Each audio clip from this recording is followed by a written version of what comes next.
वळूयात इतरही महत्त्वाच्या राजकीय घडामोडींकडे।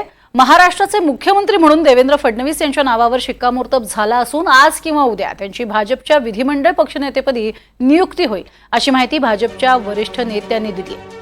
हे वृत्त पीटीआयने दिले। पंतप्रधान नरेंद्र मोदी आणि केंद्रीय गृहमंत्री अमित शहा मुख्यमंत्री म्हणून ज्या नावाची घोषणा करतील त्याला पाठिंबा असेल असे एकनाथ शिंदे आणि अजित पवारांनी याआधीच जाहीर केले। दरम्यान आझाद मैदानावरती 5 डिसेंबर रोजी संध्याकाळी 5 वाजता नव्या सरकारचा शपथविधी पार पडणार आहे। अधिक माहिती घेऊयात भाग्यश्री प्रधान हिच्याकडनं। भाग्यश्री, आझाद मैदानावरनं तुमच्याकडनं अधिक माहिती आम्ही घेतोय। मुळातच 5 डिसेंबरला होणारा शपथविधी मात्र आता नावालाही एकीकडे पीटीआयच्या हवाल्यानं दुजोरा मिळतो आहे। काय तयारी सुरू आहे सध्या आझाद मैदानावर?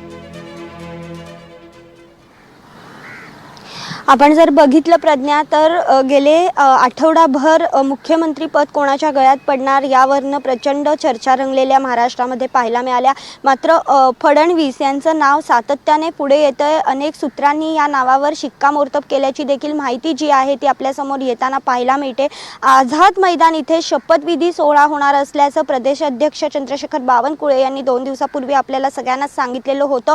यावर देखील अनेक चर्चा झाल्या। सुरुवातीला शिवाजी पार्कचं नाव येत होतं, त्यानंतर वानखेडे स्टेडियमचं नाव येत होतं, त्याचबरोबर बीकेसी येथील मैदानाचं देखील बोललं जात होतं। मात्र अखेर आझाद मैदान इथे हा शपथ सोहळा होणार असल्याची माहिती चंद्रशेखर बावनकुळेंनी दिली।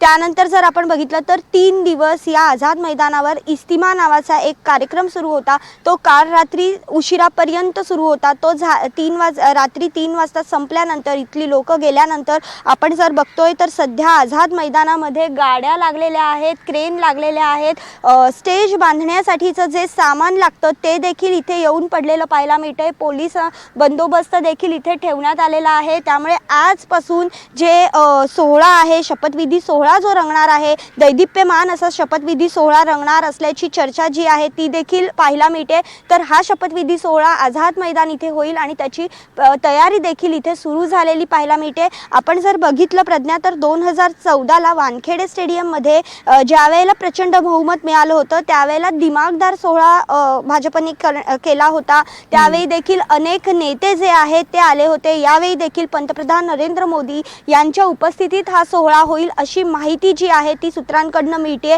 मात्र आपण जर बघितलं तर 16,000 लोक बसतील एवढं स्टेज, एवढी कॅपॅसिटी असणाऱ्या खुर्च्या इथे ठेवण्यात येणार असल्याची माहिती सूत्रांनी दिलेली आहे।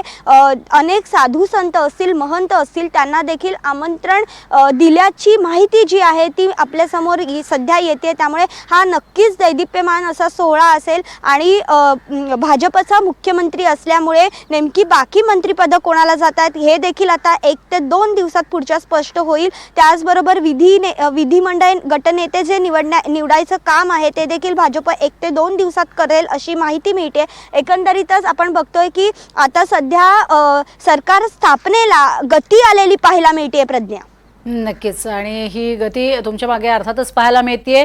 जोरदार तयारी सुरू झालेली आहे आणि लवकरच हा शपथविधी सोहळा पार पडावा अशी सर्वसामान्य महाराष्ट्रातल्या नागरिकांची सुद्धा इच्छा आहे। सुरता, धन्यवाद या संपूर्ण माहितीसाठी।